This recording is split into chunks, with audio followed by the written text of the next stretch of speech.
Assalamualaikum warahmatullahi wabarakatuh.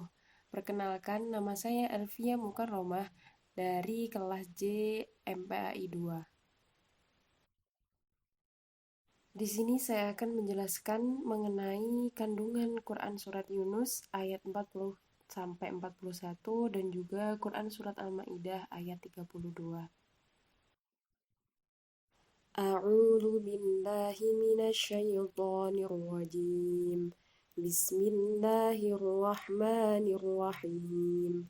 Wa minhum man yu'minu bih wa minhum man la yu'minu bih wa rabbuka a'lamu bil mufsidin. Wa in kadzabuka faqul li amali wa lakum amalukum antum bari'una mimma a'malu wa ana bari'um mimma ta'malun. Yang artinya, dan di antara mereka ada orang-orang yang beriman kepadanya, yaitu Al-Quran. Dan di antaranya ada pula orang-orang yang tidak beriman kepadanya. Sedangkan Tuhanmu lebih mengetahui tentang orang-orang yang berbuat kerusakan. Quran Surat Yunus ayat 40. Selanjutnya, dan jika mereka tetap mendustakanmu, wahai Nabi Muhammad, maka katakanlah bagiku pekerjaanku dan bagimu pekerjaanmu. Kamu tidak bertanggung jawab terhadap apa yang aku kerjakan, dan aku pun tidak bertanggung jawab terhadap apa yang kamu kerjakan. Quran Surat Yunus ayat 41. Selanjutnya yaitu penjelasan dari Quran Surat Yunus ayat 40 sampai 41. Yaitu yang pertama adalah umat manusia yang hidup setelah diutusnya Nabi Muhammad SAW terbagi menjadi dua golongan, yaitu yang pertama adalah golongan ada umat yang beriman terhadap kebenaran kerasulan dan kitab suci yang disampaikan Nabi Muhammad SAW, dan yang kedua adalah golongan umat yang mendustakan kerasulan Nabi Muhammad SAW dan tidak beriman kepada Al-Quran. Dua yaitu penjelasan Allah Subhanahu wa taala Maha mengetahui sikap dan perilaku orang-orang beriman yang selama hidup di dunia senantiasa bertakwa kepadanya. Begitu juga orang kafir yang tidak beriman kepadanya. Selanjutnya yaitu orang beriman harus tegas dan berpendirian teguh atas keyakinannya. Ia tegar meskipun hidup di tengah-tengah orang yang berbeda keyakinan dengan dirinya. Dan yang keempat, perlunya menghargai perbedaan dan toleransi, yaitu dengan cara tidak mengganggu aktivitas keagamaan orang lain. Jadi, Quran Surat Yunus ayat 40-41 menjelaskan tentang pentingnya bertoleransi dengan sesama. Nah, untuk selanjutnya, seberapa pentingkah toleransi? Saya akan menjelaskan tentang apa sih toleransi. Toleransi berarti menghormati dan belajar dari orang lain, menghargai perbedaan, menjembatani kesenjangan di antara kita sehingga tercapai kesamaan sikap. Nah, toleransi merupakan awal dari sikap menerima bahwa perbedaan bukanlah suatu hal yang salah. Justru perbedaan harus dihargai dan dimengerti sebagai kekayaan. Misalnya, perbedaan ras, suku, agama, adat istiadat, cara pandang, perilaku, dan juga pendapat. Dengan perbedaan tersebut, manusia diharapkan dapat mempunyai sikap toleransi terhadap segala perbedaan yang ada dan berusaha hidup rukun, baik individu dan individu, individu dan kelompok masyarakat, serta kelompok masyarakat dan kelompok masyarakat yang lainnya. Memasuki penjelasan yang kedua, yaitu kandungan dari Quran Surat Al-Maidah ayat 32, yang ayatnya berbunyi, A'udzu billahi minasyaitonir rajim. Bismillahirrahmanirrahim.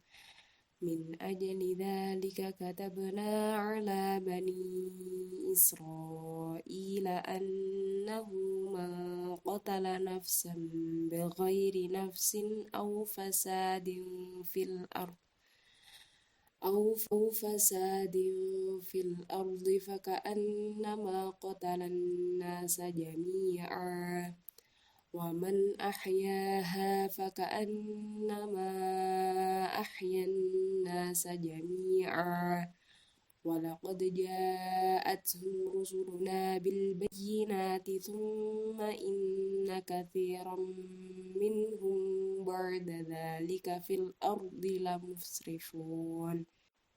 Yang artinya, oleh karena itu kami tetapkan suatu hukum bagi Bani Israel, bahwa barang siapa membunuh seseorang bukan karena orang itu membunuh orang lain, atau bukan karena berbuat kerusakan di bumi, maka seakan-akan dia telah membunuh semua manusia. Barang siapa memelihara kehidupan seorang manusia, maka seakan-akan dia telah memelihara kehidupan semua manusia. Sesungguhnya Rasul-Rasul kami telah datang kepada mereka dengan membawa keterangan-keterangan yang jelas. Tetapi kemudian banyak di antara mereka setelah itu melampaui batas di bumi. Quran Surat Al-Ma'idah ayat 32. Nah, dalam Quran Surat Al-Ma'idah ayat 32 terdapat 3 pelajaran yang dapat dipetik. Yang pertama yaitu nasib kehidupan manusia sepanjang sejarah memiliki kaitan dengan orang lain. Sejarah kemanusiaan merupakan mata rantai yang saling berhubungan. Oleh karena itu, terputusnya sebuah mata rantai akan mengakibatkan musnahnya sejumlah besar umat manusia. Yang kedua yaitu nilai suatu pekerjaan berkaitan dengan tujuan mereka. Pembunuhan seorang manusia dengan maksud jahat merupakan pemusnahan sebuah masyarakat. Tetapi keputusan pengadilan untuk melakukan eksekusi terhadap seorang pembunuh dalam rangka qisas merupakan sumber kehidupan masyarakat. Yang ketiga, mereka yang memiliki pekerjaan yang berhubungan dengan penyelamatan jiwa manusia, seperti dokter, perawat, atau polisi harus mengerti nilai pekerjaan mereka. Penyembuhan atau menyelamatkan orang yang sakit dari kematian bagaikan menyelamatkan sebuah masyarakat dari kehancuran. Nah, seperti itu adalah nilai yang dapat dipetik dari Quran Surat Al-Ma'idah ayat 30. Nah, untuk selanjutnya, bagaimana sih menghindari diri dari perilaku tindak kekerasan? Nah, di sini saya akan menjelaskan bahwasanya manusia dianugerahi oleh Allah Subhanahu wa taala berupa nafsu. Dengan nafsu tersebut, manusia dapat merasakan benci dan cinta. Dengannya pula manusia bisa melakukan persahabatan dan permusuhan.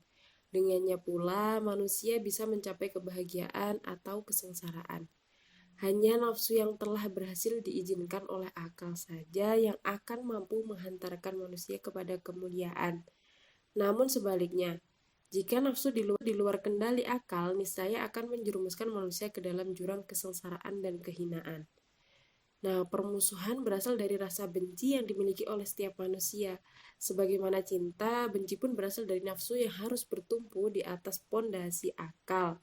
Permusuhan di antara manusia terkadang karena kedengkian pada hal-hal duniawi seperti pada kasus Qabil dan Habil ataupun pada kisah Nabi Yusuf alaihissalam dan saudara-saudaranya. Terkadang pula permusuhan dikarenakan dasar ideologi dan keyakinan yang berbeda. Baik, untuk selanjutnya, bagaimana kita menerapkan perilaku mulia dari penjelasan-penjelasan yang telah kita bahas di atas, yaitu penjelasan dari kandungan Quran Surat Yunus ayat 40 sampai 41 yang mana di dalamnya membahas tentang toleransi, dan juga kita telah membahas kandungan Quran Surat Al-Ma'idah ayat 32 yang mana di dalamnya yaitu menghindari tindak laku kekerasan. Nah, bagaimana kita menerapkan perilaku mulia tersebut? Yang pertama yaitu harusnya kita saling menghargai adanya perbedaan keyakinan. Nah, kita tidak boleh memaksakan kehendak kepada orang lain agar mereka mengikuti keyakinan kita. Orang yang berkeyakinan lain pun tidak boleh memaksakan keyakinan kepada kita. Dengan memperhatikan perilaku berakhlak mulia, insya Allah orang akan tertarik. Rasulullah SAW selalu memperlihatkan akhlak mulia kepada siapapun termasuk musuh-musuhnya. Banyak orang kafir yang tertarik kepada Rasulullah SAW, lalu mereka masuk Islam karena kemuliaan Rasulullah SAW. Nah, yang kedua, saling menghargai adanya perbedaan pendapat. Nah, sejatinya manusia diciptakan dengan membawa perbedaan. Nah, kita seharusnya harus saling menghargai perbedaan tersebut. Nah, yang ketiga, belajar empati, yaitu merasakan apa yang dirasakan oleh orang lain. Bantulah orang lain yang membutuhkan. Sering terjadi tindak kekerasan disebabkan hilangnya rasa empati. Ketika ingin mengganggu orang lain, harus sadar bahwa mengganggu itu akan menyakitkan. Bagaimana kalau itu terjadi pada diri kita? Masih banyak lagi contoh perilaku toleransi yang harus kita miliki.